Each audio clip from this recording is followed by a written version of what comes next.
When we picture the 1879 Anglo-Zulu War, the image is almost always the same: a sudden clash in the tall grass between the mechanized British Empire and the indigenous Zulu kingdom. But wars of this scale rarely spark out of nowhere.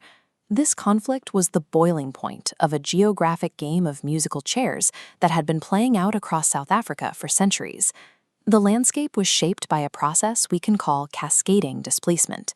The physical movement of one large population forces the migration of another, which in turn displaces a third. To understand why a European empire marched an army into Zulu territory, we have to look past the battles of 1879. The war was the final, inevitable collision in a chain reaction of shifting populations. Around 3000 BC, the southern tip of Africa was largely populated by the Khoikhoi, indigenous hunter-gatherers and pastoral herdsmen who moved freely across the vast landscape. The first major demographic shift arrived from the north. Bantu-speaking tribes began pushing south, expanding their territories and gradually displacing or integrating with the local Khoikhoi communities. Then, in 1652, an immovable wedge was driven into the bottom of the continent. The Dutch East India Company established Cape Town. Initially, they didn't want a massive colony. They just needed a reliable maritime waypoint to restock ships sailing to the East Indies. To supply that massive trading hub, the Dutch imported their own farmers, known as the Boers. Seeking more agricultural space and eager to evade company taxes, these Boer farmers began migrating inland, pushing local African tribes out of the way to claim the interior. Global politics soon intervened. Following the chaos of the French Revolution, the British Empire invaded the Cape Colony, officially taking control in 1814, simply to keep the strategic port out of French hands. By seizing the Cape, the British permanently locked the southern tip of the continent.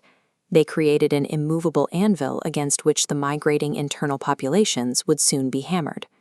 British rule brought new laws, taxes, and cultural crackdowns. In response, thousands of Boer farmers decided to pack up their wagons and permanently leave the British Cape, pushing deep into the interior in a mass migration known as the Great Trek. At the exact same time, a massive shift was happening to the east.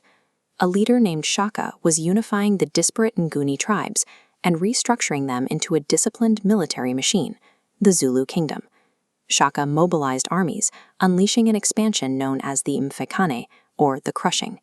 Up to 2 million died as Zulus displaced surrounding tribes, leaving massive interior tracts entirely abandoned. The cascading displacement collided. The migrating Boers walked straight into these newly reorganized, highly militarized Zulu territories.